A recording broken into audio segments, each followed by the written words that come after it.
I'm Gilbert Cruz, and this is the book review from the New York Times. Today, we are delighted to share an episode from our colleagues over on the Ezra Klein Show. It's an interview with Michael Pollan. You probably have heard of Michael Pollan. He has written several best-selling books, including The Omnivore's Dilemma, In Defense of Food, and How to Change Your Mind. His latest book came out earlier this year, and it's called A World Appears, A Journey into Consciousness. It's an exploration of what consciousness is, and the book is, as our review says, highly pleasurable to read. The conversation Pollan has with Ezra is also highly pleasurable. I hope you enjoy it.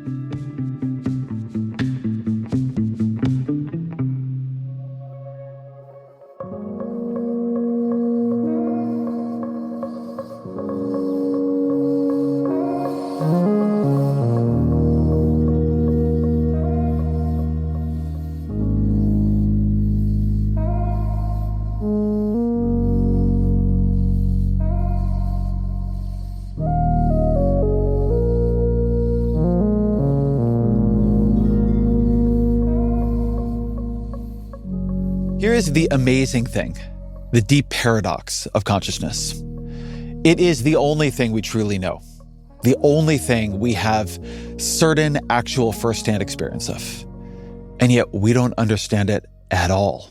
We don't know what it's made of.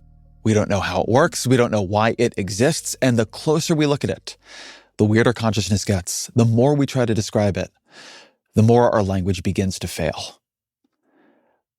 I find that so delightful, that something so close can remain so mysterious, that such a central question about the universe is happening inside of us all of the time.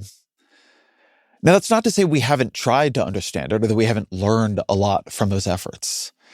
In his new book, A World Appears, A Journey into Consciousness, the science writer Michael Pollan takes a tour of those efforts, of those theories, of those experiments, of those psychedelic trips and meditation retreats, and he keeps finding himself in stranger and stranger territory, deeper inside the mystery.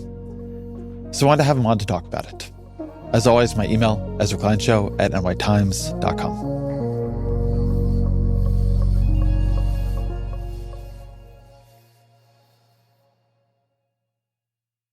Michael Pollan, welcome back to the show. Thank you. Good to be back. So I wanted to begin with an experiment that you participated in during the reporting of this book, where you wore a beeper and tried to record what was going on in your mind when that beeper went off. What did you learn from that? When's the beeper going to go off? So the experiment was, there's a psychologist at University of Nevada, Las Vegas, named Russell Hurlburt. And he's been sampling inner experience, as he calls it, for 50 years. And the way he does it is he equips you with a beeper. You wear this thing in your ear. It emits a very sharp beep. You know exactly what it was and when it was. There's no reaching for your phone or any doubt about what you're dealing with. And then you're supposed to write down what you were thinking at that very moment. And then you collect a day's worth of beeps, which could be 5 or 6 beeps.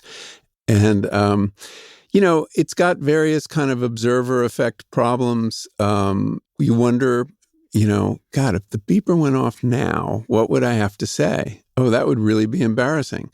So there is this self-consciousness, but you forget about it over the course of the day. Suddenly you get a beep and you write it down.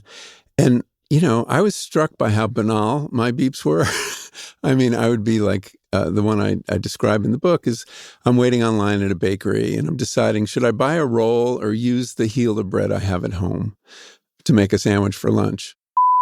This is not profound stuff. And then he interrogates you about them to try to make sense of it and help you become a better student of what's going on in your own mind. Because it turns out very often we don't know what we're thinking. At least I didn't know what I was thinking. And he would say, now, did you speak that? Or did you hear that spoken? I was like, I have no idea. Was it in language or was it an image? And I said, well, there was sort of an image. It was kind of very unspecific, kind of an emoji of a role, not a real role. And he'd take you through it. And it was an incredibly challenging process. I want to stay on that for a second. I would say that a lot of thoughts I have, if you push me, they're the feeling of a thought. Yeah. I know it's there, but it's not spoken. I'm not looking at lettering on the projector screen of my brain. It's something less than a fully formed thought. This word thought implies a kind of, roundedness to the thing that just doesn't exist. And many of our thoughts are these wisps of mentation, that I love that. Gossamer wisps of mentation is how you put it in the book. Yeah. And then also many people think in totally unsymbolized thoughts, which I don't really understand what those would be if they're not words and not images. But his finding after 50 years of this is that we think in very different ways. He roasts you at the end of the experiment. Oh, man. You finish this up and he says that you are low on very little inner life. Mental experience. Yeah, I didn't know how to take this. We all think we have a lively inner life, but absence of one, it never occurred to me. That raises a question for me, which is, to what degree was what you were recording in this experiment different than your perception of how your mental life feels to you in a day? Very different. And so what was the difference and what do you make of it? I just assumed I had a little more going on than he thought I had. But part of the reason he came to that conclusion is I argued with him a lot. I found the whole idea of separating thoughts into these discrete chunks absolutely impossible. When I was on that bakery waiting in line, there was the smell of baked goods and cheese. They sell cheese at this place. There was the image of this woman in front of me who had this very loud plaid skirt on that was kind of hideous. There was, my awareness of the other people there. Did I recognize anybody? I often bump into people I know here. My thoughts were so infected, by one another, one thought coloring the next. And he just kept drilling down until I absolutely would separate all that. But I had read a lot of William James at this point. He's got this amazing essay on the stream of consciousness, and he's an incredibly acute observer of the nuance and subtlety of our thoughts. And he talks about things like the unarticulated affinity between two thoughts, or how one thought colors the next and then the other, and that it is a stream and you can't pull anything out of the stream without completely disturbing it. Let's talk about William James, because he always ends up the godfather, the leading source of metaphor in any book like this. Who is he? So William James is the father of psychology in America. He is now regarded more as a philosopher, and that's because psychology is so empirical now. He was really, I don't know if he used this word, but he wrote like a phenomenologist, which is to say about the lived experience of thought. I first got acquainted with him when I was working on How to Change Your Mind, because he'd written the varieties of religious experience, and there's a fantastic chapter there on mystical experience. And he experimented with drugs himself to look at these kind of outer reaches of consciousness. He's kind of unreadable, yet he's also a great writer at the same time. There's something about his sentences that are so long and intricate that he loses a modern reader about 80% of the way to the period, at least me. But the observations are just so refined, and they kind of put to shame all the scientists working on consciousness. I mean, I hate to say that because I respect a lot of them, but that he's on to the subtlety of mental experience. And they, of course, are reducing it to fairly simple things like visual perception or qualia, which is their word for, the qualities of experience. He goes so far beyond qualia to delve into these details of thinking that it was...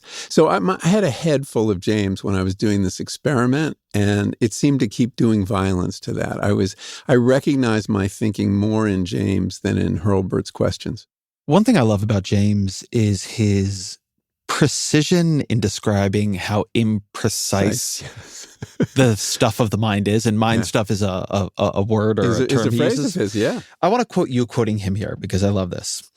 You're writing, "The objects of our thoughts can never be completely disentangled from what James variously calls their auras, halos, accentuations, associations, diffusions, feeling of tendency, premonitions, psychic overtones," and you say perhaps my favorite, fringe of unarticulated affinities. Yeah, the fringe. It's so beautiful. But Talk to me a bit about that, because I do think that I do a meditation often where you note what is going on in your attention. Sure. And you note your thoughts. And even within thoughts, you note, did I hear that? Did I see that? Did I feel that? And it always also seems to me to be doing a kind of violence. I'll sink into a dream a little bit. And what was that exactly? It wasn't quite a word. It wasn't quite a visual. All this stuff that you just quoted. Tell me a little bit about the borderlands of mental experience. I think it's just a reminder that our mental life is just far more intricate, complex, and shadowy than we give it credit for. And that, it's in the nature of reductive science to simplify things in order to better understand them. It'd be very weird to start from a Jamesian view of the stream of consciousness and try to understand that scientifically. I feel like one of the central questions of your book, and one reason I like the topic of consciousness so much, is that it is the only thing we have actual experience of. It is the most familiar thing to us. Yeah. And yet actually quite unfamiliar. And I mean, this is one of the great lessons of meditation or psychedelics. More unfamiliar, the more you attend to it. Yes. That is what really interesting. I mean, the more I thought about consciousness, the more elusive the phenomenon becomes. And meditators get acquainted with this pretty quickly. You realize pretty quickly that you have thoughts that you are not thinking. Mm-hmm. You have images that you haven't conjured, that you're on the verge of sleep or sleepiness and they just pop into your mind. Like, where did they come from? And this idea of thoughts thinking themselves is bizarre to most people. But I just think the poets and novelists are further along than the scientists, as they often are. And that's one of the reasons I kind of turn toward literature later in the book for a kind of more subtle understanding of the thought process. Well, let's stay with the scientists for a little while at least. One of the things you try to do in the book is track their efforts to reduce consciousness to something measurable and maybe proto-human, non-human. You have a great chapter on plants. And I guess maybe a place to start with the plants is you taught me something I didn't know, which is you can anesthetize a plant. Isn't that mind-blowing? Can you talk a bit about that experiment and what it seems to imply? Yeah. So there's a group of scientists, botanists, and they call themselves plant neurobiologists, which is a very tendentious thing to say because there are no neurons involved in plants. They're trolling more conventional botanists, I think. I appreciate when people troll each other in ways that laymen don't even. I was like, that seems fine. No, it's fighting words in the field. Okay, so they're plant dorks. Absolute plant dorks. And they do all these experiments to see how intelligent plants are, how much they can respond and solve problems. And they've also done experiments to try to determine if they're conscious, or I would use the word sentient is more reasonable, although they will use the word conscious. Do you want to say the difference in your mind between those two words? Sentience is a kind of more basic form of consciousness. It's what perhaps all living things have. It's the ability to sense your environment and recognize what's the valence. Is that a positive or negative thing happening, and then respond appropriately. Bacteria can do this. They have chemotaxis, right? They can recognize molecules that are food and molecules that are poison and act appropriately.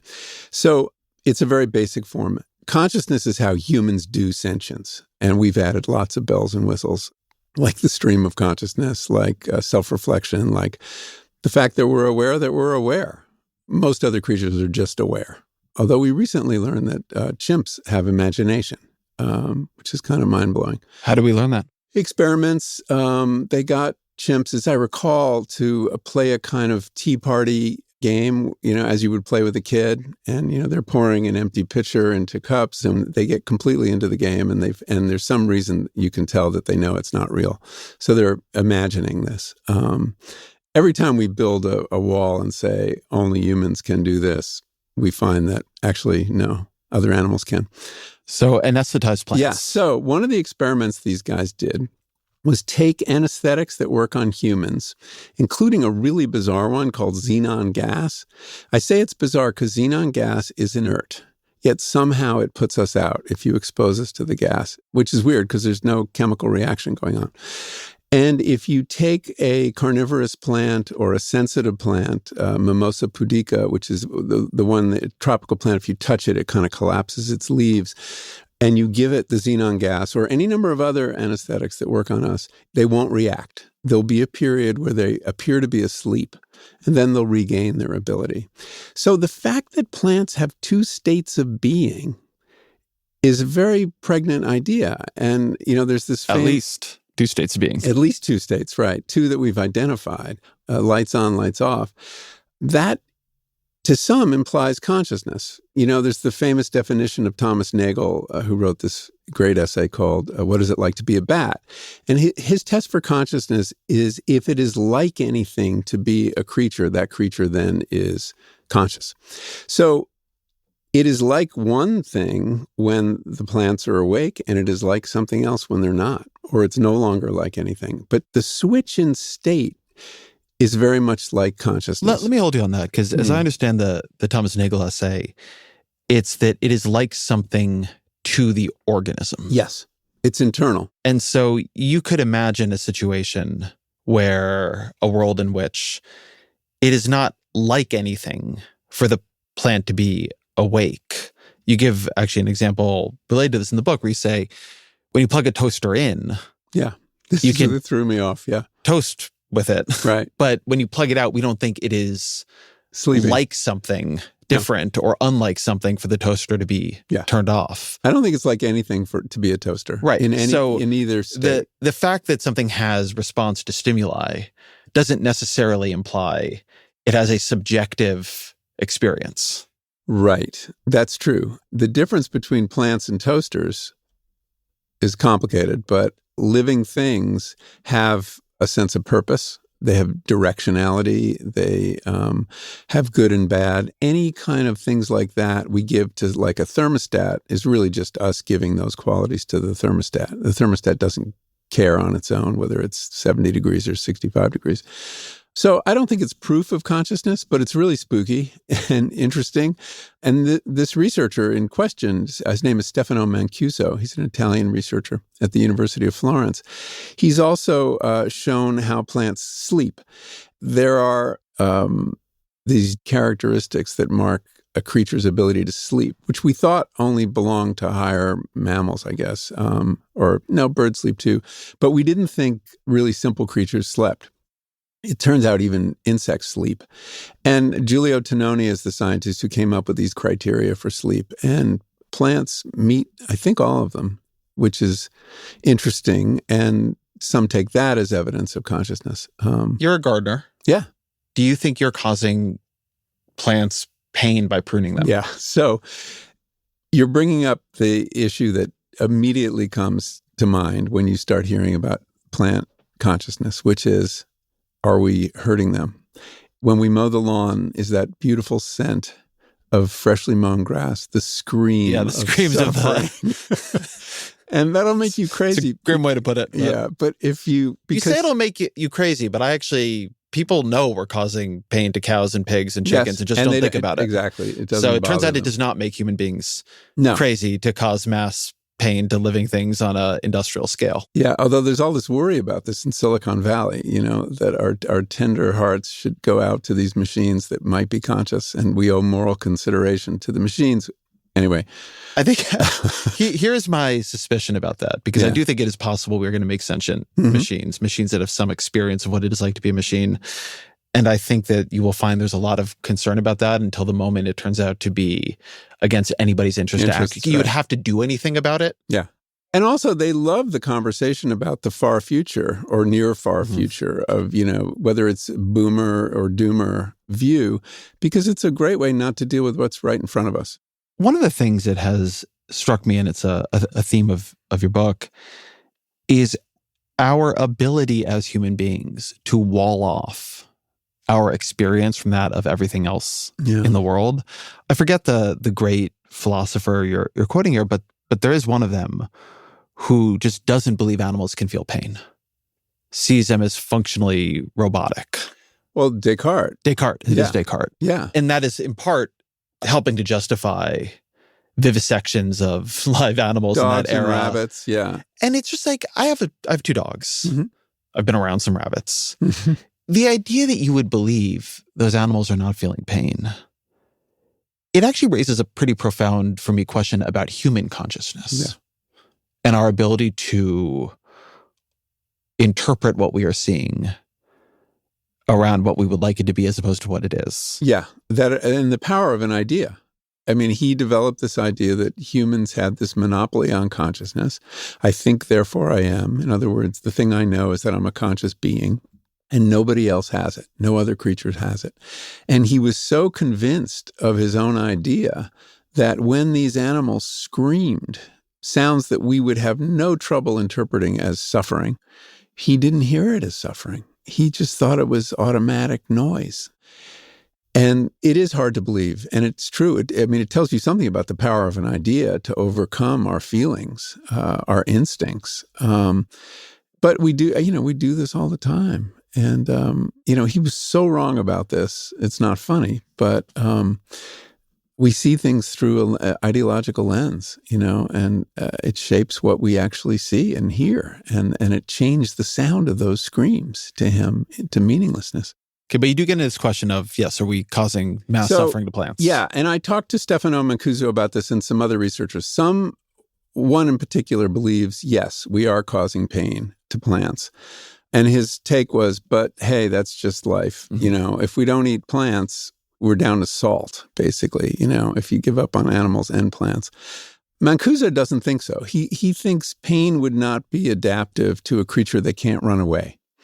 And the big fact about plants, of course, is they're sessile. They're stuck in place. They're rooted. And that dictates everything about them. And it's the reason why the language in which they work is biochemical, right? They produce chemicals to protect themselves, to intoxicate, to entract, all different kinds of things. So he says they're aware that they're being eaten. They often don't mind. The grasses actually benefit from being eaten. And then, of course, there are all the fruits and nuts that, they're happy to give away to mammals. So I don't know where I come out on that. I don't think my plants, when I prune them, they like being pruned. They respond with more growth and new leaves. And so I'm not too worried about that. There are a lot of things I go through that make me grow that I don't like. I would say it's been a consistent experience of my life. Well, it's a short-term, long-term thing, sure. Right? Perhaps when you cut them with the secateurs, that bothers them, but they respond in a really constructive way. There is also another more complex way plants are operating on this book, which is that some of this book is motivated by experiences you've had with psychedelic mushrooms. Right, which are not exactly plants, but okay. Fine. You'll get letters. I'm just saving you the trouble. And you have an experience there that I have heard from many others, which is a kind of openness to animism. Yes. That may not have been there before. Yeah, that's a very common experience on psychedelics. The world seems much more alive than it does in normal times. Animism is very interesting because it's kind of our default as a species. You go around the world, you look at traditional cultures, they believe that there's a spirit infusing especially living things, but also rocks and cliffs and sky and clouds and everything. And most kids are animists till they go to school, and then we kind of knock it out of them. So it's interesting that we exist in this unanimous bubble of Western scientific materialism. But you push in any direction or travel in any direction or have a psychedelic experience and suddenly questions are raised about it. And I think that's what's interesting about what these plant neurobiologists are doing. They're returning us to if it's not full-scale animism, it's a reanimated world where there is just, and I did come out of this research experience of looking at plant consciousness or plant sentience with a sense that the world is more alive than I thought. I was just weighing whether or not I want to ask you this question, but I think I do. Go for it. So something I have noticed from psychedelic circles, which I'm much less plugged into than you are, is people who work with plant psychedelics over long periods of time tend to find themselves or believe themselves into as working with plant or spiritual intelligences. People who do mushrooms or iboga or ayahuasca, right? There's a sense of there being something on the other side in a way that artificial psychedelics, ketamine, LSD, people do not sort of leave believing there's like an LSD spirit on the other end of the phone. Yeah. And just as somebody who's, one of your previous books was on psychedelics and doing this book, that the reason I think people get pushed towards animism isn't necessarily the more narrow question of what happens when you anesthetize a plant, but people are having some kind of experience there where they feel there are plant intelligences communicating to them. Oh, yeah. Especially on ayahuasca. Which is a plant-based, right? Mm-hmm. It's two plants. It's a brew of two plants. And if you ask most ayahuasqueros, how did anyone ever figure out the recipe? Because it's so obscure that these two plants cooked together would have this effect, and neither by themselves has any effect, or much of any effect. And they'll tell you, the plants taught me, and they will mean it. And we don't know through the lens of Western science how to listen to that. It sounds ridiculous to us. If I came out anywhere on this whole book, it's like my mind is much more open than it was to a lot of weird stuff, just because the normal stuff hasn't really panned out that well. Now, why would the plant-based psychedelics be more likely to do this than the chemistry-based psychedelics? I think it's set and setting. Timothy Leary's great contribution was explaining that the psychedelic experience is shaped profoundly by the physical setting in which it takes place and the mindset, the mental setting that you bring to it. When you're using a plant-based psychedelic, the imagery is all jungle imagery. People see leopards and they see vines and do you think that's because of set and setting or because of something in the... I think it's set and setting, yeah. So you don't buy the shamans who tell you, we were told this by the plants? No, but there's like 5% of me that was like, okay, maybe. I've entered this never say never realm with this research.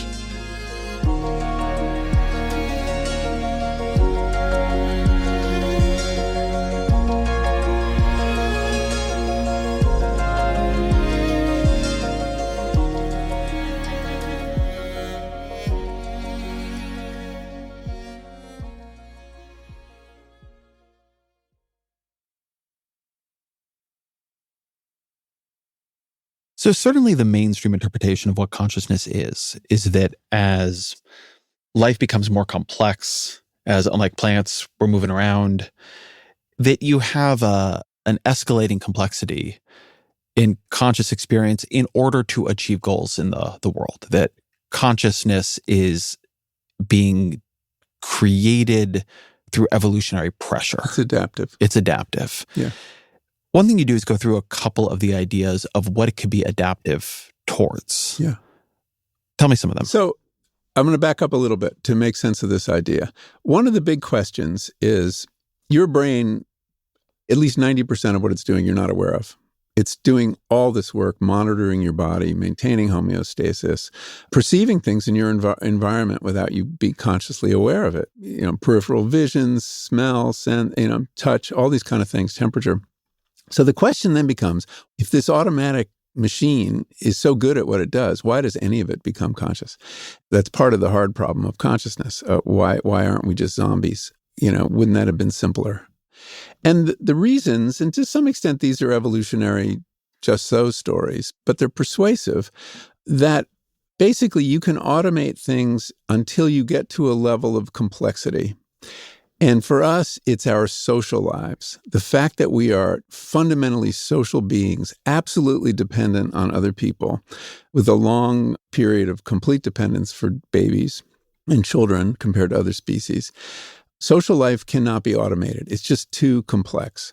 So you need to be able to anticipate what I'm likely to say, how a remark is going to land. Theory, we call it theory of mind, this idea that we can imagine our way into other people, basis of compassion and things like that. So once we entered this realm of great complexity, automating our responses just wasn't going to work. And the creatures that had consciousness, that could imagine what was going on in another human's head, did better than people who didn't and failed to imagine what was going on in someone else's head. I find that a pretty persuasive theory. I guess one question it raises is, you look at a baby or a 1-year-old, they are very, very socially dependent. And I think they're clearly having a very intense experience of consciousness. a more intense one than I have. My consciousness is much better at filtering out information than theirs is. You have spotlight consciousness. I have spotlight consciousness. So I'm curious to hear you talk a bit about that, because on the one hand, it feels like that idea would imply consciousness becomes richer as you become more goal-directed, but I think it's quite clear that it becomes narrowed as you become more goal-directed. Yeah. I think you could make a case that young children are more conscious than we are. I think it's almost inarguable. Yeah, and which is a kind of interesting thing, that we prune consciousness down the way we're pruning so many things in the brain as we age. But this idea of lantern versus spotlight consciousness I found very powerful. I learned it from Alison Gopnik, who's a child psychologist, developmental psychologist at Berkeley, and she gave me a lot of good advice as I was embarking on this. The first was, never forget that the kinds of people working on these questions about consciousness are not typical in their consciousness. These are people who can sit in a chair for a really long time, read books for a really long time, think out problems. They have an extreme version of spotlight consciousness, which she calls professor consciousness. So that was very helpful. She contrasts this with children's consciousness, which she calls lantern consciousness. So instead of having that 1 degree of attention focused on some object, they're taking in information from all 360 degrees. It seems very undisciplined, very unfocused. You find it when kids get to school. Some kids can sit there and do it, and a lot of kids can't because they're still taking in information from all these sides. It's interesting. It allows them to solve problems that adults can't solve. They think outside the box. They have more divergent thinking. And then as time goes on, we narrow our focus. It allows us to get a lot done. To put on our shoes in a semi-efficient manner. But it involves putting these blinders on. So there's a trade-off. And one of the things psychedelics do, and Alison made this point to me also, is return us to lantern consciousness. And, she said in an interview with me and to other people, when she first tried LSD, which wasn't until I think her 60s, she realized, this is how the kids are thinking. They're tripping all the time. And she said, just have tea with a 4-year-old and you'll see. And there's a lot of truth to that, I think. I want to get at another theory of what consciousness is for. I think the language in the book is consciousness is felt uncertainty. Yeah. Isn't that beautiful? That is very beautiful. Although in practice, I find it very unpleasant. But what does that mean? So the phrase comes from a scientist named Mark Soames, who is a neuroscientist and a psychoanalyst in South Africa. And he's written a really interesting book called The Hidden Spring.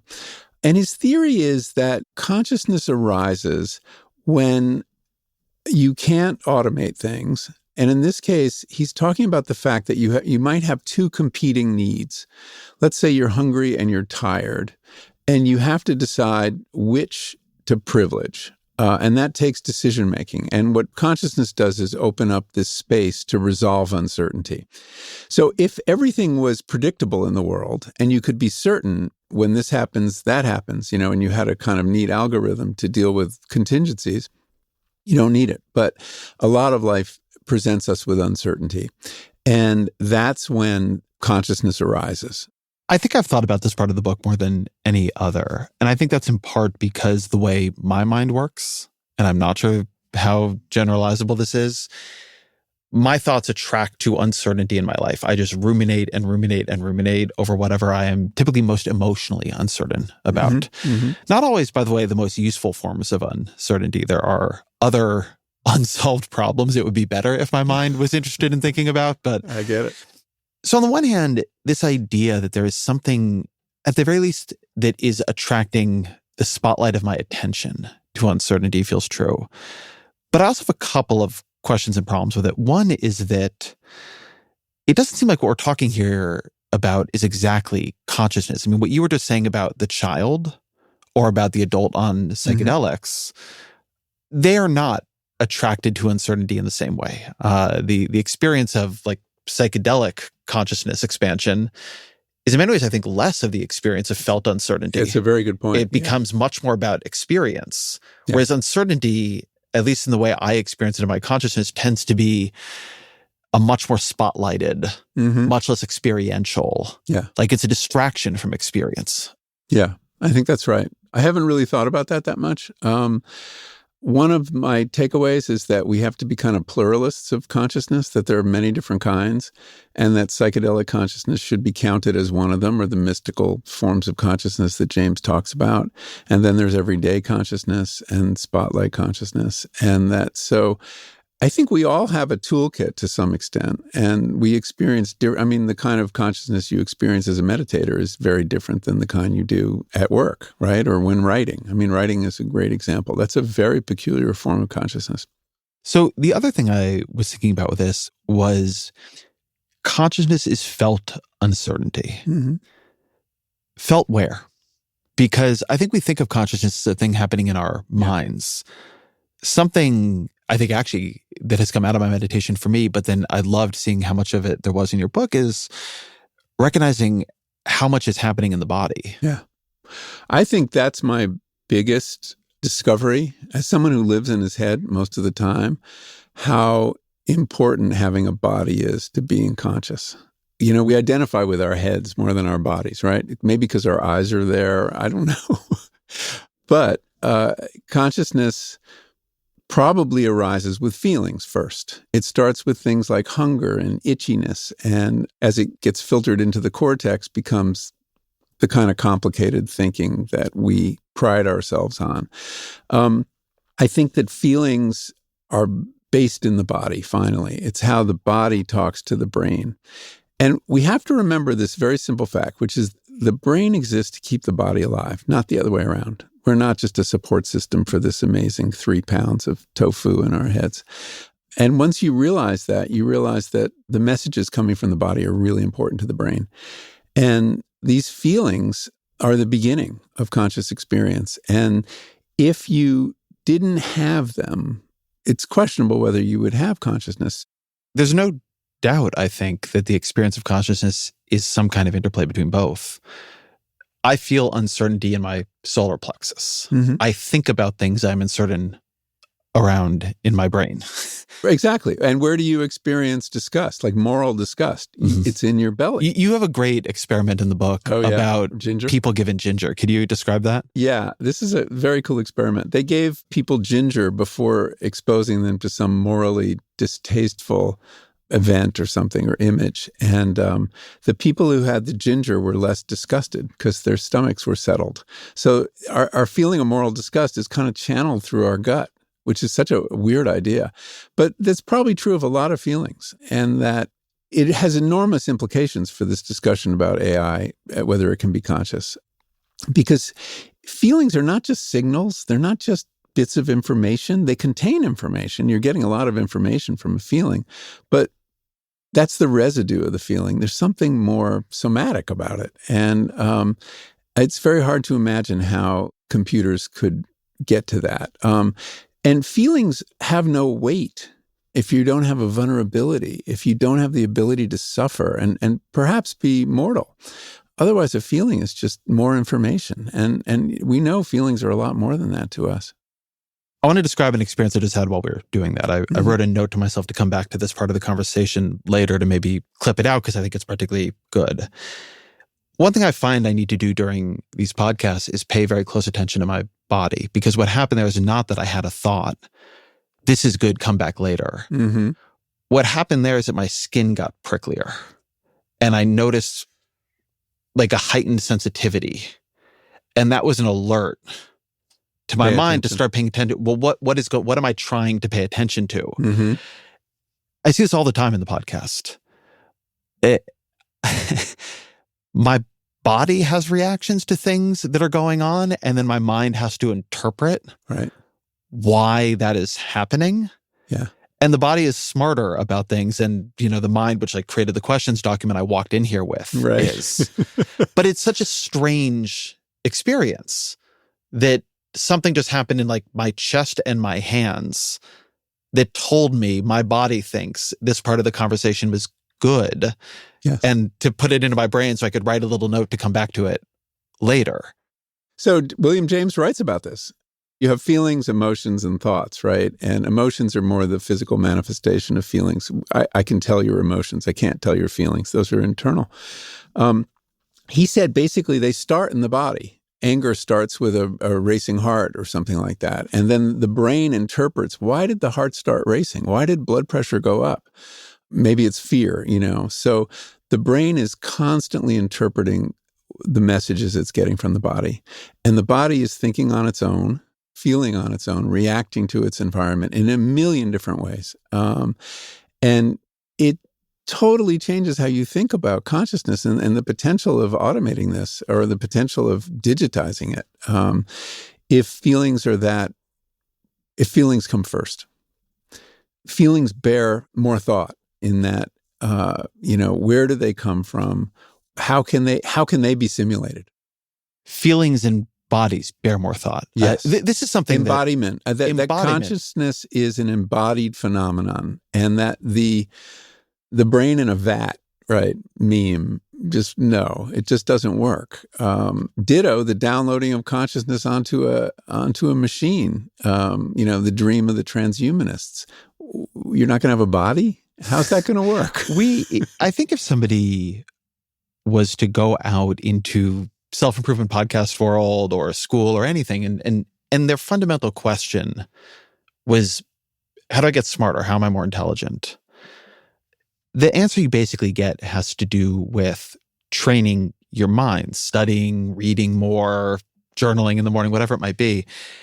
And there's actually very, very little about deepening the connection between your mind and your body.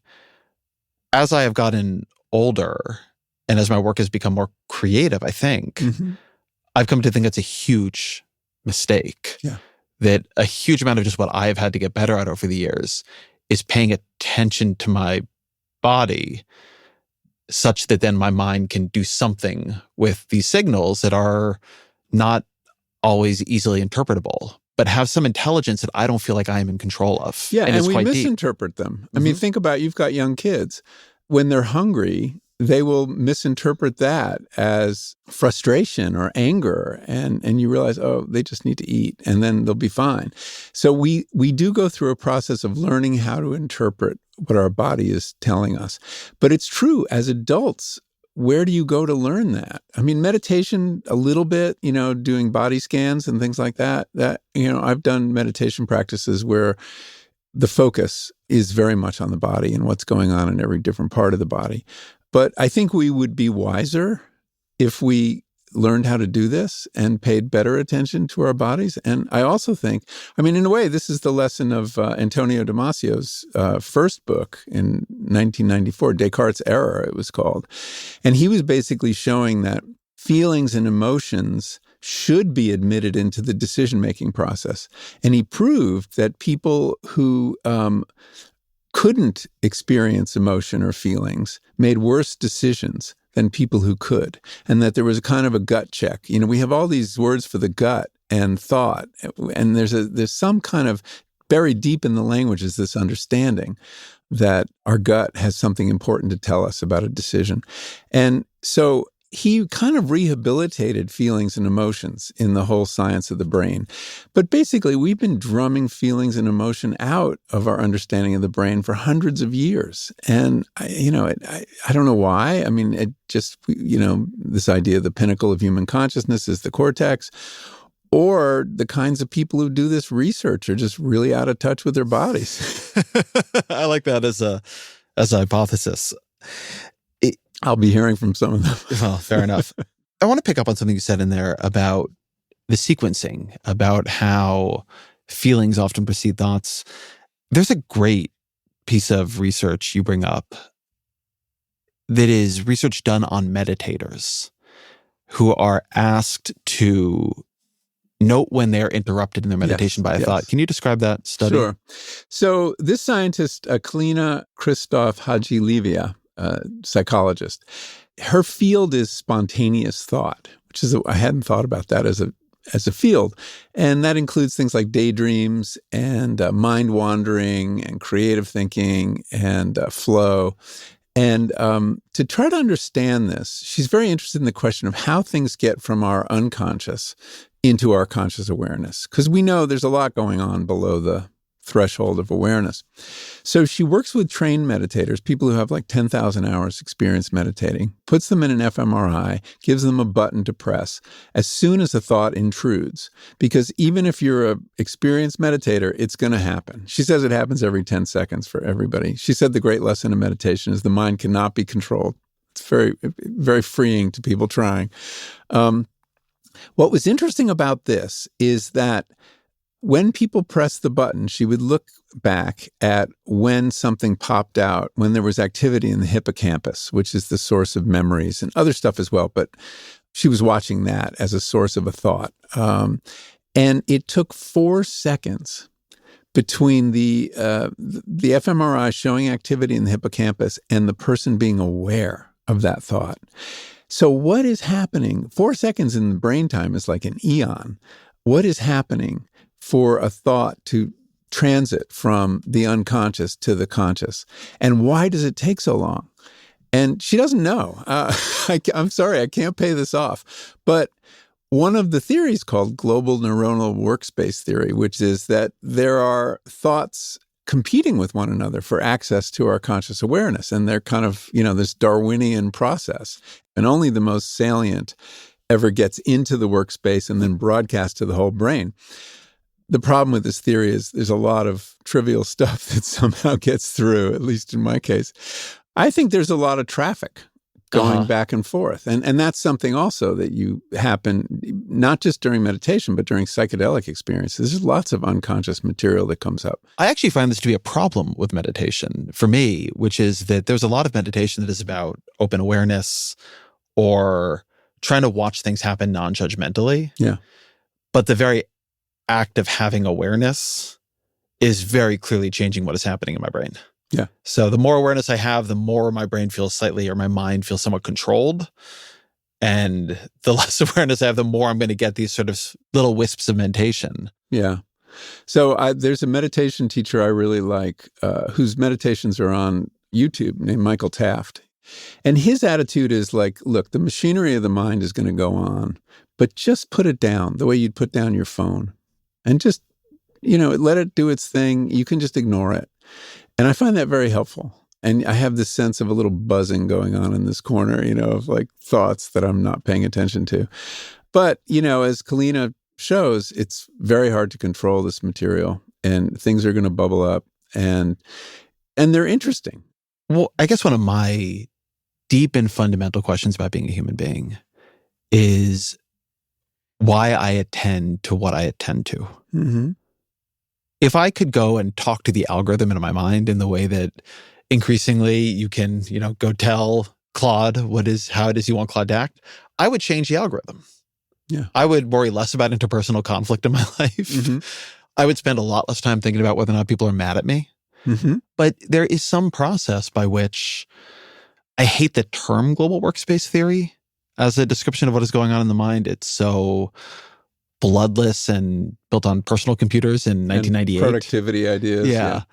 But that idea that things are competing and somehow or another, some part of my mind is running some kind of process to decide what comes into the spotlight of attention. Yeah. And if it's really shocking, there's a car accident next to me or there's shortcuts. Yeah, like all of a sudden it'll move me there entirely. Right. But moment to moment, there's some kind of competition, and what comes up, I can be aware of it, but the more aware I am of it, the less in control that I feel, which is one of the great and slightly terrifying lessons of meditation. Yeah. And so that question of the unconscious doesn't seem mild to me. That is the factory producing where all this thoughts stuff comes from. And then something is deciding what to put in the front shelves. So you're thinking about it in terms of an algorithm and a mass of data, and different things could get pulled into it. That's not a bad metaphor. I mean, we don't know exactly how it works. There is still this question of if the workspace idea is true, everything we think should be of some consequence. And we all know that's not true. And so why do things that are completely trivial or banal enter our consciousness? Freud would say we're suppressing more important things. But there is clearly a way that the mind learns what to think about over time. So to use the example of my kids, it is quite clear to me that my children do not spend any time during the day thinking about things they have to do in the future. Right. They might think it's about things they want to do in the future. Right. But they're never like, I think it's been a while since my last pediatrician appointment. I might need some shots. Right? Yeah. You leave me with my mind alone for much time at all, and a to-do list begins bubbling through it. It's very, very persistent. I mean, I meditate with paper near me to just get things out of there and onto the paper so I don't keep thinking about them. Somewhere along the way, I went from being a kid who was pretty present in his life and thought more, I think, about things I wanted to think about, and became somebody whose mind has bent towards productivity. Yeah. It's not the only thing that happens in my mind, but it is clearly a favored topic. Yeah. And it makes you successful. I mean, there's standards by which that makes sense. So how should it? So what I'd say about that is you brought up something a minute ago where you said, well, the problem with this theory is that why does so much triviality emerge? But I mean, couldn't you just say, well, it is over-applied rules? Like my biggest complaint about my mind is I think too much about relational stress. Mm-hmm. But you grow up, you have a family, you're very dependent on caregivers. It's very easy to imagine how a mind would bend towards really, I was bullied in school, right? Being out of joint in relationships can really harm you. Sure. So it's not unclear to me how my mind might have overlearned the rule, scan for relational threat at all times. Right. And so I'm curious about that learning. Like clearly something is happening over time that is not the same in all people. It's dependent on life experience. People who grew up in times of famine tend to store more food when they're older. Right. Right. There's something happening and here. And that pleasure is not driving this, right? Mm-hmm. I mean, it's success. You are learning algorithms, if we're going to use that computer metaphor, that are, even though it doesn't feel good, are promoting the kind of behavior that's going to solve problems and keep everybody happy, maintain the peace, all these kind of things. So our minds are, invested in our success, not our pleasure. I mean, one of the things, I talked a lot about how psychedelics inspired this book, but meditation did too. Because as soon as you stop to examine what's going on in your mind, which many people don't do, but now tens of millions of people do, especially since the pandemic, there are a lot more meditators than there were, is how strange our minds are and how little volition is involved. And that we think we're calling the shots as conscious human beings, but to a remarkable extent, we're not. And where that material is coming from, we can call it the unconscious. We don't really know. But it's just defamiliarized, right? I mean, you're just estranged from your own mental processes. And this whole idea that great meditation exercise, will look in your brain for who's thinking those thoughts, who's feeling those feelings, and you won't find anybody. Talk to me about a state of mind that has come up briefly in our conversation already that I think is between unconscious and goal-directed, which is the wandering mind. Mm-hmm. And I think it's something I think we have come to diminish its role. Oh, yeah. I think so. So what is it and what do we know about it? Well, the wandering mind is just what's happening when you're bored. That's the precondition in a way for a wandering mind. It's like, I've got nothing to do. There's no task here. I'm just killing time. And suddenly we're off. And daydreaming or mind wandering, they're very similar things. I forget how Klein distinguishes them, but she does. She thinks it's a really important part of life that we haven't studied because it's not productive. And that all the work in psychology goes into productive areas of thought. I think that's changing now. You have people studying awe and emotions that are not necessarily productive, but awe is very useful. So she just thinks this is a space of creativity and that a lot of creative thinking comes out of mind wandering and daydreaming. And, it's something novelists do all the time, right? I mean, they get pretty good at daydreaming. And she says we've lost this. The space of our interiority for this kind of thinking is diminished because of our distractions, our technological distractions.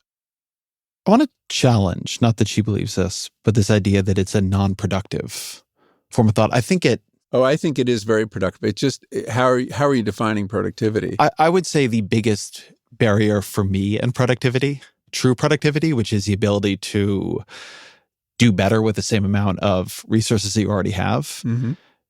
is that I don't spend enough time with my mind wandering. Yeah.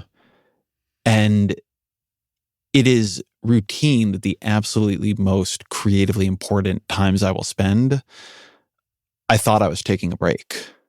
Yeah. I thought I was doing something else. Taking a walk. I wasn't just driving Right. my mind further into the ground, flicking through web pages when I was already too tired to absorb information. Right. Then all of a sudden I'll have the insight, or I'll realize, or I should call this person, and I don't know where it comes from. But it's those moments of insight, epiphany, creative leap, And a line that turning comes off into the my spotlight. head. Mm-hmm. That the spotlight gets in the way because of those blinders. And I think when you're daydreaming or mind wandering, the blinders are kind of opened up and you're taking in information from more places. She argues that it's just the belief that this is unproductive thought because nobody wants mind wandering workers, right? The capitalists want us to be, spotlight consciousness. And the example she gave is like, right now, my job is to grade Blue Book exams, and that's what I should be doing. But my real life project is making sense of my life and having a fulfilling life, and I would be better off taking a walk or mind wandering. So there's a tension. There's a tension there between what the economy considers productive thought and what emotionally is productive thought or creativity. Or what the economy should consider productive thought if it were smarter. You can't quantify it on the hour-to-hour level. Right. One of the most interesting mind states for me is a mind state I functionally only have when I am reading something on paper without screen distractions around me, Mm-hmm. which is my mind becomes highly associational. And I'll be reading and then I'll look up and I'll have ideas. Mm-hmm. They're often not about the book at all. It's like the book itself is a scaffolding of a certain kind of attention, but I'm aware and I'm awake, and so I'm noticing other things. It is by far my most creative state. Do you have a pencil or pen in your hand? Yeah. Yeah. And it is achieved more easily on airplanes than anywhere else because then you really don't have distractions, but it can happen at a coffee shop, but it won't happen if I'm looking at a screen. Right. And so it's made me think about how if we wanted humans to be more productive, more creative, I think a lot of our received beliefs about this are really wrong. We'd want to put people more in touch with their bodies. We'd want to teach them how to find states of open association and mind wandering. You want to put yourself in the way of inspiration more often because it's not controllable in the way we wish it were. Completely agree. Kalina edited this book, the Oxford Companion to Spontaneous Thought, and there is a history of spontaneous thought that looked at how incredibly creative people, composers, novelists, how they spent their days. And they only worked like 4 or 5 hours. They spent a lot of time in unstructured wandering, walking. And we all know there's a connection between creative thinking and walking. It's much more likely to break through if you're stuck in your writing or whatever else you're doing, if you get up from the desk and take a walk instead of just like worrying that problem. So yeah, we could reorganize our lives in a way. But the one thing we do know is how our phones, our social media are bringing down that viewpoint, keeping us from looking up, keeping us from making associations, because there's no time for associations. You're just scrolling and something else comes in and you're getting another little hit. And so we've shrunken that space. And it is a space of creativity. And, there's no reason we can't reclaim it, but we have a lot of trouble doing it because these, algorithms are really sophisticated and they know how our minds work. When are you most creative? Walking, I would say. That's where I walk a lot. I walk in the Berkeley Hills. And although even then, I have to say, half the time I fill my head, I have my AirPods on, I'm listening to a novel or a podcast, listening to you when I could be. Let's not be too hasty in diminishing the importance of informational input here. Yeah, no, it is important. But anyway, and I have to remember to take out the AirPods and like listen to what's going on. And we haven't talked about time in nature, but that's, I think, a very hygienic space for consciousness is being off of all media of all kinds.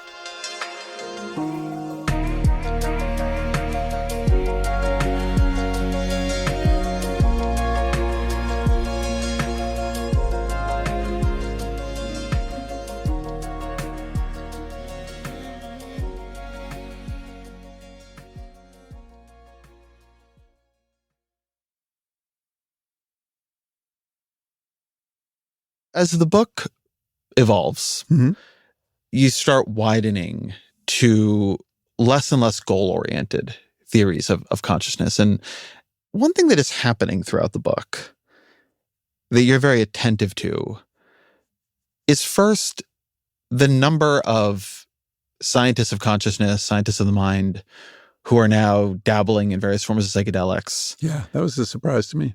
And two, well, you've sort of part of the reason it's happening, so it shouldn't be that surprising. Well, there's a selection bias. People know they can talk to me about their trips. Yeah, it's a problem. quite a role you've created for yourself in public life. And two, the way that is upending their theories of consciousness. I mean, you have a number of scientists who come in and out through the book who are saying, well, I thought this, and then I had this experience. And I think it's really interesting, the felt experience of truth on something that people who, up until that moment, would only accept what they could prove and were reducing everything to the provable. Yeah. Like, they know they ingested a chemical, and yet what that felt like was so they're not willing to dismiss. And so authoritative. And you're alluding to Christoph Koch, who is a very prominent consciousness researcher. He was there at the beginning when he and Francis Crick began on this quest to understand consciousness in the late 80s, early 90s. And he's an exemplary scientist in that he's changed his mind in profound ways several times. I find that doesn't usually happen among scientists. You know, the saying that science changes one funeral at a time. Not in his case. He went to Brazil and had a series of ayahuasca experiences. Now, this is the prototypical brain guy, right? He ran the Allen Brain Institute in Seattle. He's been messing around with neurons and electrodes for years and years and years, and assumed that the source of consciousness was going to be in the brain. He has this experience of mind at large. This is a term that comes from Aldous Huxley in The Doors of Perception, that consciousness was outside of his brain. And I challenged him on it, and I said, well, but it's a drug experience. And he would not take that as disproof or even reason for skepticism. And he used as an example a famous thought experiment, the Mary experiment. You have this brilliant woman who is the world's expert on color, on vision, and she knows everything there is to know about cones and rods and how the whole system works, but she lives in a completely black and white world. She steps out one day and has the experience of color. What has she learned, right? What has been added to her stock of knowledge? And he said, I was like Mary, and I had this vision. And nobody could convince me when I went back in the box of scientific materialism that it hadn't happened. It had happened. It was as sure as I have been of anything in my life. And now he's exploring idealism. What is idealism? Idealism is the philosophy that consciousness is a universal field and that consciousness precedes matter. We automatically assume that matter is primary. Everything can be reduced to matter and energy, and they can be reduced to each other. Idealism is no, you got to start with consciousness, and matter comes second. The argument for it is there's nothing you know with more certainty than consciousness. It's the thing you know directly. Everything else you know is inferred, you see through consciousness. So why is it that we privilege the thing we infer rather than the thing we know? Why do we privilege matter as the ultimate source of everything? I was like, now maybe a smarter person than me knows there's a logical fallacy there. I don't know. I don't see where it is. So the idealism theory is related to this idea. You bring it up in the book. I think you're the first person who had ever heard about this, from this idea that the mind may be sort of like an antenna. Yeah, or a radio receiver. Or a radio receiver. It's not generating the consciousness. It is receiving some kind of signal and then interpreting it. Yeah. And in the same way that if you break a TV, it's not going to work not going to work, but that doesn't mean the waves that it was absorbing are gone. Yeah. And you shouldn't look in the TV set for the weatherman, right? I mean, that's kind of what we're doing. But it's channeling this information from the universe, and that's why the brain is involved in a critical way. And if you damage the brain, you damage consciousness or anesthetize the brain or whatever. But it's involved in a different way, and the evidence kind of works the same either way, whether you say the brain generates consciousness or channels consciousness. it's hard to make a case that one is better than the other. The term scientists use is that consciousness is an emergent property of the brain, which sounds really scientific, but if you press, it's just abracadabra. It doesn't really explain anything. What is the difference between idealism and panpsychism? Panpsychism is the idea that every little bit, every particle has a quantum of consciousness, of psyche, and that in the same way 200 years ago we added electromagnetism to the stock of what reality consists of, material reality consists of, we should add psyche. It's another thing. So in a way, it's a new materialism, or it's materialism with something added to it. It's a big price to pay for your theory that you're adding something completely new to the stock of reality. But, it solves the problem of where consciousness comes from. It comes from everywhere. It was already here. So these ideas are, when I first learned about them, I thought these are crazy. But then you realize that materialism has kind of hit a wall with consciousness studies, and that there is this gap that we can't seem to cross from a very good theory like workspace theory to, well, wait a minute, when you say you're broadcasting to the whole brain, who's receiving that broadcast? And then you have other people saying, well, consciousness is just an illusion. But an illusion is a conscious experience. So what about the subject? And that's where everybody starts waving their hands. What level of plausibility do you assign to that? To what? I guess either, but I think I'm thinking of the more novel brain as radio receiver. I have to say I don't know. It's weird to spend 5 years on a book and come to an answer like that. But, as I said at one point, this is a book where you may know less at the end than you do at the beginning. But you'll know a lot of other things. It's a very fun tour. I told you at the beginning of this, I'd give you my theory of the book towards the end of our conversation. When we sat down around How to Change Your Mind, your book on psychedelics, I told you that I thought that was a book about the mind posing as a book about psychedelics. And I kind of think this is a book about psychedelics posing as a book about the mind. Because, and not to do violence to it, both were actually about their subject, but it is striking to me how often in this book, it's not just Coke. There's the scientist who is building, I think, a robot trying to make consciousness, and then does, I think, 5-MeO DMT and realizes everything is love. There's your mushrooms. There's a lot of people who note offhandedly that they are. There seems to be something here that it has caused a larger ontological shock than, I think, a stylized description of, well, you ingested a chemical, of course you had a chemical experience, would naturally It's a totally unsatisfying explanation. Yeah. Well, I think that the interest in psychedelics is partly an interest in taking back our consciousness and exploring it. Because one of the things that happens, the day you do a psychedelic is not a day you're looking at your phone. It's a day that you've put a fence around, if you're doing it right and not just walking around the streets of Manhattan, tripping, but you're doing it with some intention. And you reclaim your mind for a period of time and you explore it. And, this idea of expanding consciousness, there's a line in Aldous Huxley that I've always really liked. He believed in this transmission theory of consciousness, which he got from Henri Bergson, who really was the person who first put that forward, was that in normal times, our brains admit only the trickle of consciousness we need to get through the day, to be productive, to do what we need to do. But there's so much more. And what he said psychedelics did is open what he called the reducing valve, so that more consciousness got in.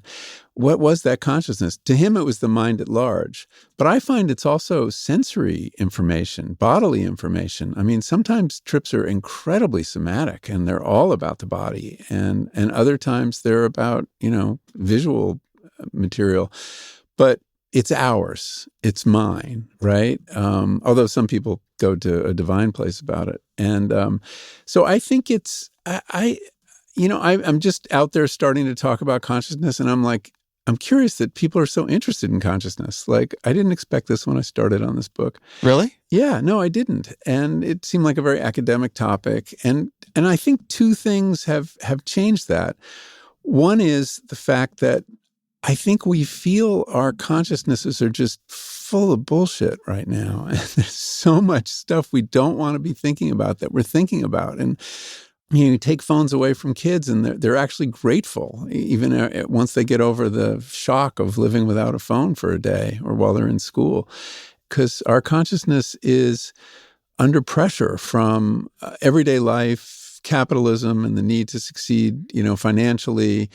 We happen to have a president who intrudes on our consciousness for a lot more of the day than any of us have had experience before with previous presidents. So I think there's some desire to get back to some more sovereignty around our consciousness. And psychedelics are part of that too.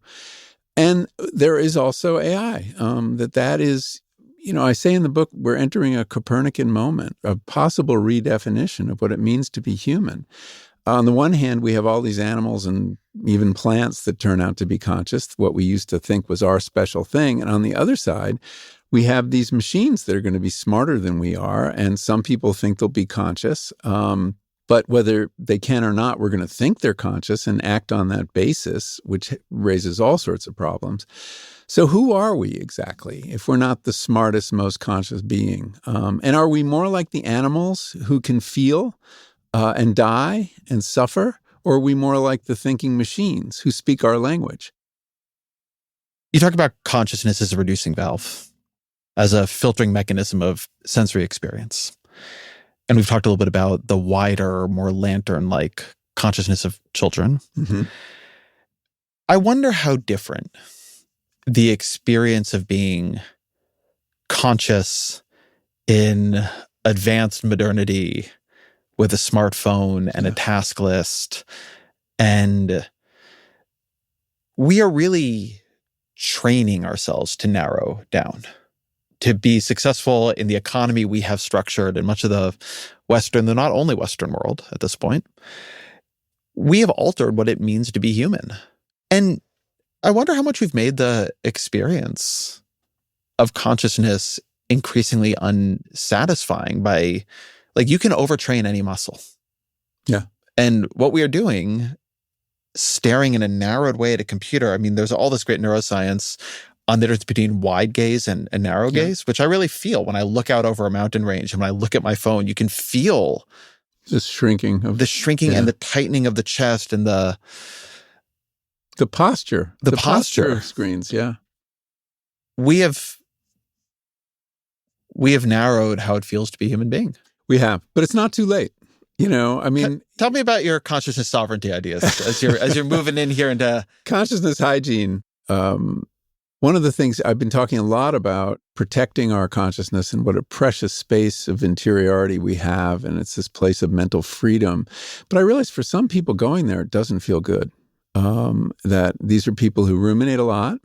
And I'm prone to that too, to a lot of rumination, which is, very circular thinking, often not productive. It keeps you focused on something, but not in a way that's making progress usually.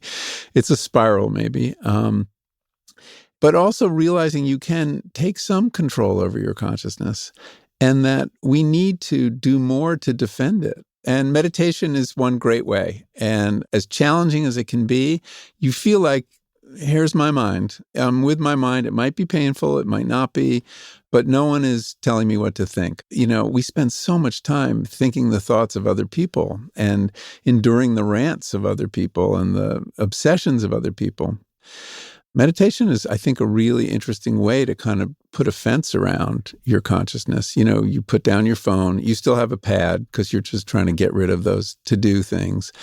But when it's working really well, there's great pleasure in watching the show go by and the things I wasn't expecting to think about. Suddenly and imagery and all this kind of stuff. I do have an internal life, contrary to what that guy said.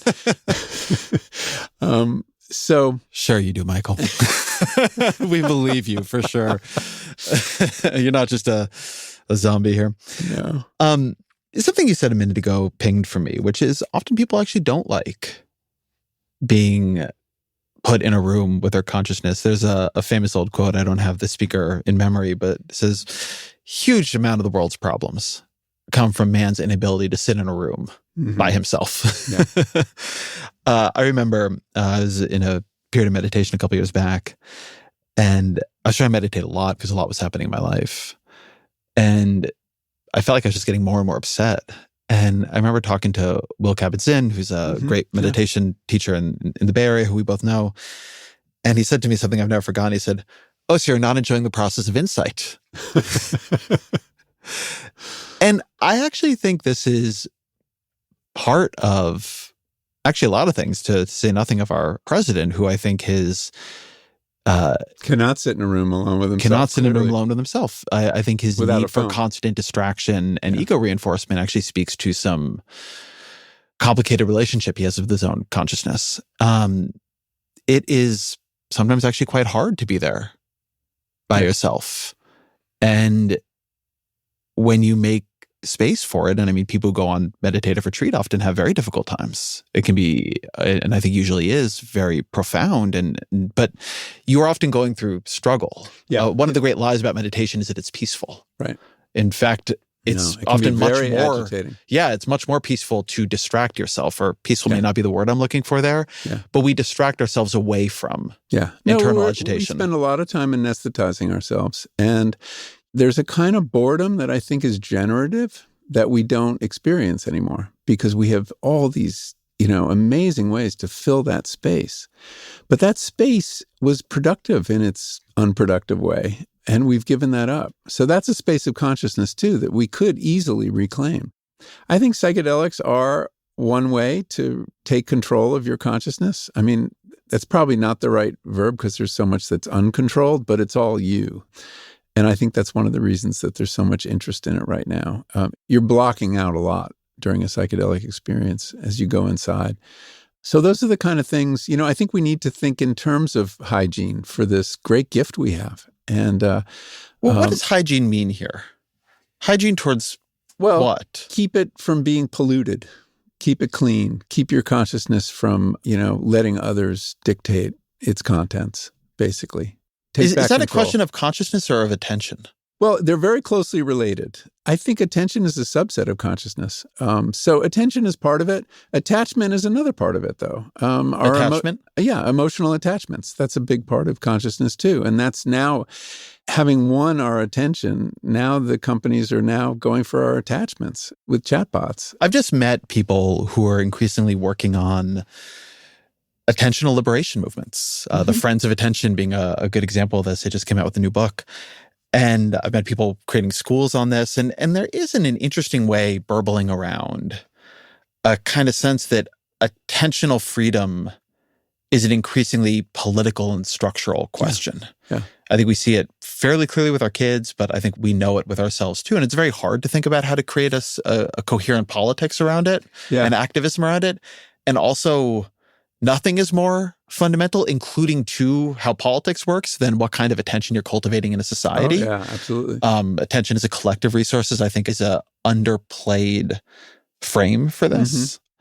Attention is a collective capacity that is being exhausted by people like Trump, by certain ways the media and algorithmic media works. A society with a more irritable, distracted, and diminished capacity for attention is going to be politically different than a society with a healthier form of fun. Oh, it's going to be easier to manipulate. Definitely. It's going to be angrier. It's going to be angrier. I mean, it's a space of freedom, and you give up the space of freedom, and you're thinking other people's thoughts, and you're much more vulnerable to manipulation. And if you really nurture your own mind and your own sense of consciousness, you're much less likely to fall for lies. You're much more likely to think independently. How do you think independently when you're scrolling? You don't. You react, but you're not setting the agenda. You're letting an algorithm set the agenda. But it is the nature of capitalism to intrude on more and more of our lives, more and more of our time. There was an interview with the president of Netflix who was explaining, in regard to competition over an acquisition or something, like, we're not competing with other streaming services. We're competing with your dream time. Yeah, this was Reed Hastings years ago who said our primary competitor is sleep. Yeah. It's one of the more dystopic things I've heard a CEO say. I know, it really is. And, they are competing with the part of our consciousness that wants to think its own thoughts, because there's more money to be made if we think their thoughts. I particularly loved the coda, the final chapter. You go spend time with Joan Halifax, a great Zen teacher. And she has a line in there that, coming as it does at the end of this very heady book, she says that she has divested herself from all meaning. Yeah. And you go to talk to her, and she basically sends you to a cave and puts off talking to you. Tell me a bit about that experience and also what you took from that extremely Zen form of teaching that you were gifted. Yeah. I mean, it was kind of an experiential koan, right? I mean, like, I should have known. She's a Zen teacher, that she would be allergic to concepts and interpretation and everything I wanted to do. It was like, duh, So I had met her once or twice before. I had a lot of admiration for her. We'd been on a panel together because she had a lot of experience with psychedelics. She was married to Stan Groff and administered huge doses of LSD to the dying back in the 70s. And I thought I would go. It's such a wild project. I know, it really is. Although many people have been helped by this. I mean, it's one of the better applications of psychedelics, I think, is helping people with terminal cancer. But anyway, I was working on the self chapter at the time. And, there's this Buddhist idea that the self is an illusion, which I've struggled with in various ways. I understand sort of how it's true, but yet self seems to be still working in my life. And I wanted to talk to her about that. And she had described her retreat center, which is called Upaya. It's in Santa Fe, as a factory for the deconstruction of selves. It's like, oh, that sounds interesting. I should go get deconstructed. So that's why I went. And I got there and I spent a couple days with the adepts and the monks. But then she said, I think we should go up to the retreat. And she said, we'll go up there and you'll stay in the cave. And I'm like, the cave? It's like not my kind of thing. I'm not a camper. And she said, don't worry, it's a 5-star cave. So we get there, and then after this 25-mile dirt road, and then there's another half-mile hike out to the cave. And there's no electricity, and there's no running water. And somebody's dug into this hillside, these caves, and with a glass door on one side overlooking this meadow. And there I was for the next 3 or 4 days. And she kept ducking my interviews. And at one point she said, I've divested of meaning. I was like, oh, shit, this is not good for the journalist conducting interviews. But like a meditation retreat that you were describing, it is almost a psychedelic experience when you're alone with yourself and the borders of self attenuate. They become kind of more porous. You realize the extent to which our identity as selves is a social identity, and it's reinforced by everybody we talk to because they're treating us like a self, so we must be a self. But if you're absolutely alone in the middle of nowhere and you have no access to media, it softens. And then I was meditating for hours at a time. And it was very interesting because life became like a meditation. In fact, I had more profound meditations doing chores, chopping wood and sweeping out my little cave than I did when I was sitting on the platform. And it shifted my thinking about consciousness in this way. I had gotten caught in this frame, very Western, very male, of problem solution, hard problem of consciousness solution. And I had trained my attention. I had narrowed, right? I had a focus on that question for 5 years of really, struggling to understand this. And I suddenly realized, well, there is the problem of attention, but there's also the fact of it. And the fact of it is so marvelous and so astonishing and mysterious. And why aren't I paying more attention to that? Why aren't I being more present? One night, I woke up in the middle of the night to go out to pee, and there is, it's a new moon, and there's no light pollution at all. And the stars, this vault of stars, is more numerous and more gorgeous than it's ever been. But it's not out there. It's reaching all the way down to me here, that we occupy the same space, the same intergalactic blanket. And it was such all my kind of learned ways of looking at the starry sky. We all have these predictions, right? The brain is a prediction machine. All the concepts and the frames just went away. And it was just kind of like me, stars, space. And, this is not such an unusual experience, but it shifted my thinking from solving a problem to being within it. You talked earlier about the way this book has a quality of you read it and maybe you know less, but it adds wonder. Yeah. And it made me think as I was going through different theories, integrated information processing or whatever it's called, and how sad I'd be if any of them were true. If you could prove to me that global workspace theory was the truth of consciousness, if you could prove to me consciousness evolved and all the things I think are a byproduct of an evolutionary process for reducing uncertainty, I would hate it. Well, it's funny. This is a lesson I learned not just from Joan, but from my wife, who's an artist, Judith. And, she was lecturing me about, not knowing has its own power. And of course, it is a Zen idea to cultivate the don't know mind. And she's right. It does have a power. And that not knowing opens you in a way that knowing closes you down. And that we're very frustrated with not knowing. But it is the state. It is our existential predicament about many, many things. And getting comfortable with it, it was a long way to go for me to get comfortable with it. But getting comfortable with it, yes, more awe, more wonder in the face of mystery. I think that's a place to end. Always our final question. What are 3 books you'd recommend to the audience? 3 books for you. Well, a book that was really influential in the writing of this book is a book called The Blind Spot. It's by a philosopher, Evan Thompson, and 2 physicists, Adam Frank and Marcelo Gleiser. It's a critique of Western science. And it makes a very powerful case that the blind spot of the physical sciences is inability to deal with lived experience. And so for science, red is a certain frequency, and red to them is an illusion because it's constructed in the brain. But they're pointing out that humans who experience red is a fact of nature like any other fact of nature, and you got to deal with it. So how does science deal with lived experience? It's a fantastic book. Another book that was really influential as I was working on the Stream of Consciousness is a Stream of Consciousness novel by Lucy Ellman called Duck's Newburyport. It's 1,000 pages, 1 sentence, and that sounds really daunting and like I'm not going to pick that up. You can open it anywhere you want, read 10 pages.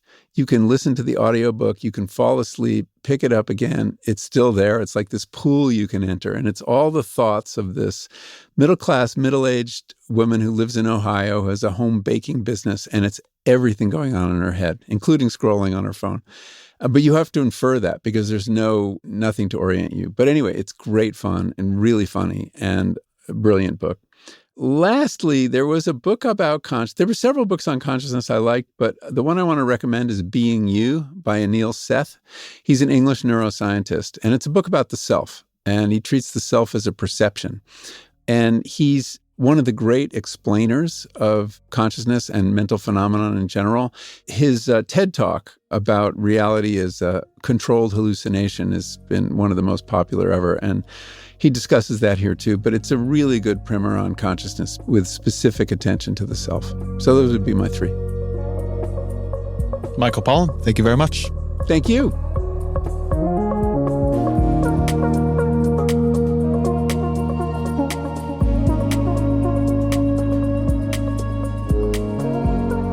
This episode of the Ezra Klein Show is produced by Kristen Lin. Fact-checking by Kim Frieda. Our senior audio engineer is Jeff Gelb, with additional mixing by Isaac Jones and Aman Sahota. Our executive producer is Claire Gordon. The show's production team also includes Annie Galvin, Marie Cassione, Marina King, Jack McCordick, Roland Hu, Emma Kelbeck, and Jan Kobel. Original music by Aman Sahota and Pat McCusker. Audience strategy by Christina Samiluski and Shannon Busta. The director of New York Times Opinion Audio is Annie Rose Strasser.